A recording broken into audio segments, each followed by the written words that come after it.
साथियों, नमस्कार। मैं एक सहारा का पीड़ित एजेंट और निवेशक।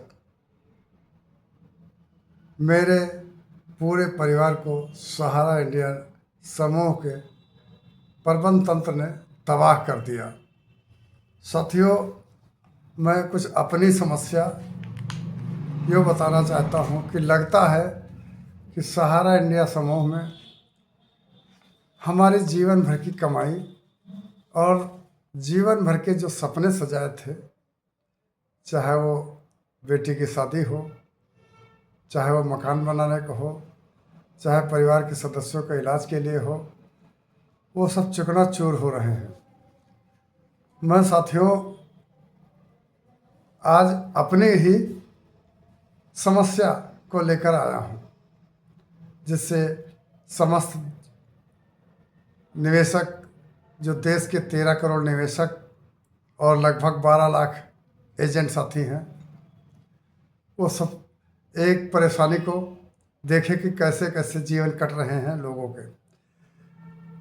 मैंने 2019 से सहारा इंडिया समूह से पैसा मांगते मांगते कोई भी प्रबंधक, उस समय सुब्रत राय सहारा श्री जिंदा थे, कोई ऐसा डायरेक्टर नहीं बचा, कोई ऐसा जोनल मैनेजर नहीं बचा, कोई रीजनल मैनेजर, कोई सेक्टर मैनेजर और शाखा प्रबंधकों तक लिखित मौखिक रजिस्ट्री के माध्यम से पैसा मांगते मांगते मेरे की शादी बहन की करना था, बेटी की शादी करना था, उसमें टालते टालते 2019 से, और 20 में शादी थी जनवरी में, लेकिन एक पाई का पैसा कहीं सहारा इंडिया प्रबंधन ने नहीं दिया। मैं मांगते मांगते थक हार चुका। सहारा इंडिया के मैनेजरों से झगड़ा भी हुआ और मैं थक हार कर माननीय न्यायालय श्रीमान जिला उपभोक्ता विवाद प्रतिशोध आयोग में 2022 सितंबर 2022 में मैंने अपनी समस्या रखा, जिसमें नंबर 1 था जमाकर्ता की हैसियत से खाताधारी मैं स्वयं, नंबर 2 मेरी पत्नी, नंबर 3 मेरा पुत्र, नंबर 4 मेरी बेटी जिसकी शादी जनवरी 2020 में थी। पार्टी बनाया मैंने मुख्य प्रबंधक सहारा क्रेडिट कोऑपरेटिव सोसाइटी लिमिटेड, सहारा सहारियन प्रबंधन जो सहारियन यूनिवर्सल मल्टीपर्पज सोसाइटी, और शाखा प्रबंधक सहारा क्रेडिट कोऑपरेटिव सोसाइटी, मुख्य प्रबंधक सहारा इंडिया क्रेडिट कोऑपरेटिव सोसाइटी। साथियों, प्रतिशोध आयोग यानी उपभोक्ता विवाद प्रतिशोध आयोग, आम भाषा में उपभोक्ता फोरम लोग कहते हैं, इनके समक्ष मैंने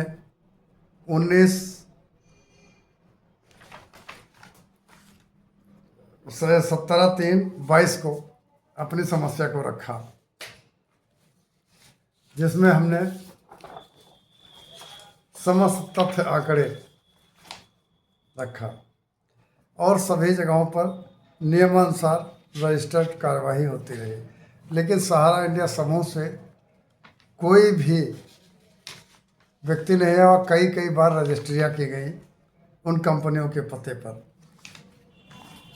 माननीय जिला उपभोक्ता विवाद प्रतिशोध आयोग केस सुनते सुनते अंत में निर्णय दे दिया 26/9/23 को कि जो भी निवेशक प्रार्थी के रूप में हैं, इनका इतने % ब्याज के साथ, इतना हर्जाना के साथ, इतना भुगतान किया जाए। लेकिन साथियों, आज तक एक पैसा नहीं मिला। फिर पुनः मैं श्रीमान न्यायालय जिला उपभोक्ता विवाद प्रतिशोध आयोग को प्रार्थना पत्र दिया कि अभी तक सहारा प्रबंधन ने कोई भुगतान नहीं दिया, जो 19/12/2023 को दिया, उसमें भी अभी तारीखें चल रही हैं। साथियों, लग रहा है कि हम समस्त निवेशकों का परिवार त्राह त्राह से पीड़ित है, एक एक पैसे का मोहताज है, लेकिन न्याय कहीं से मिल नहीं पा रहा है।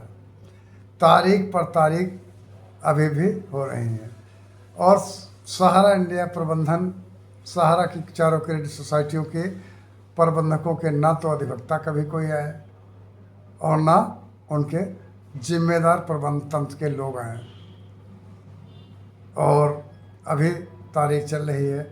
जो न्याय के लिए आदेश हुआ था उसका भी अमल सहारा इंडिया प्रबंधकों ने नहीं किया। जो हमको आदेश प्राप्त हुआ था कि भुगतान ऐसे ऐसे किया जाए, 45 दिन के अंदर विपक्षी जन भुगतान सुनिश्चित करें, 45 दिन के उपरांत 9% की दर से साधारण ब्याज और दिया जाए। ये ऑर्डर 2/9/2023 को है। साथियों, पुनः उस पर कार्रवाई की मांग किया है जो 19/11/23 का है। लेकिन मित्रों, देश के 13 करोड़ निवेशक साथियों, 12 लाख एजेंट भाइयों, अभी तक प्रतिशोध आयोग यानी जिला उपभोक्ता फोरम जनपद बाराबंकी के न्यायालय का जो आदेश हुआ उसका अभी सहारा समूह के क्रेडिट सोसाइटियों के प्रबंधकों ने पालन नहीं किया है। लगता है कि किसी के साथ न्याय हो पाना मुश्किल है, असंभव। क्या मेरा पैसा डूब जाएगा? मेरे जैसे देश के 13 करोड़ निवेशक कुछ लड़ाई लड़ रहे हैं, लेकिन तारीख पे तारीख हो रही, जैसे मेरे साथ हो रही। क्या पैसा डूब जाएगा? क्योंकि मुख्य सहारा के जो सुब्रत राय जी थे चेयरमैन, उनके मरने के बाद ओपी श्रीवास्तव ही जिम्मेदार हैं, जो आज कई महीनों से जेल में बंद हैं। मैं साथियों अपनी समस्या को अवगत कराता हूं कि हमारा भारत की सरकार, राज्य की सरकार कम से कम उन लोगों के लिए भुगतान की व्यवस्था कड़ाई से पालन कराएं जो लोग किन्हीं जगहों पर अदालती कार्रवाई कर रहे हैं, अपनी समस्या, अपने दुख दर्द अदालत के सामने दे रहे हैं और अदालतें आदेश कर रहे हैं, जिसका सहारा समूह के प्रबंधन के लोग, क्रेडिटियों के जो सहारा की क्रेडिट सोसाइटियां हैं, उनके प्रबंधन के लोग उनका आदेश का पालन नहीं कर रहे हैं। क्या देश के कानून से बड़ा सहारा इंडिया समूह है? ऐसा होना नहीं चाहिए। जब न्यायालय न्याय कर रहा है तो उसका पालन करवाने के लिए सरकार की भी जिम्मेदारियां हैं। मैं इन्हीं बातों के साथ अपनी बात समाप्त करता हूं। साथियों, आप लोग इस YouTube चैनल आपकी आवाज़ DL यादव 4748 के जो दर्शक भाई हैं, जिन्होंने अभी तक सब्सक्राइब नहीं किया है, वो चैनल को सब्सक्राइब करें और कमेंट करें, शेयर करें। जो भी आप इसका हमें जानकारी, सुझाव देना चाहते हैं, मैं आपका स्वागत करता हूं। लेकिन साथियों, संगठित अवश्य रहें। धन्यवाद।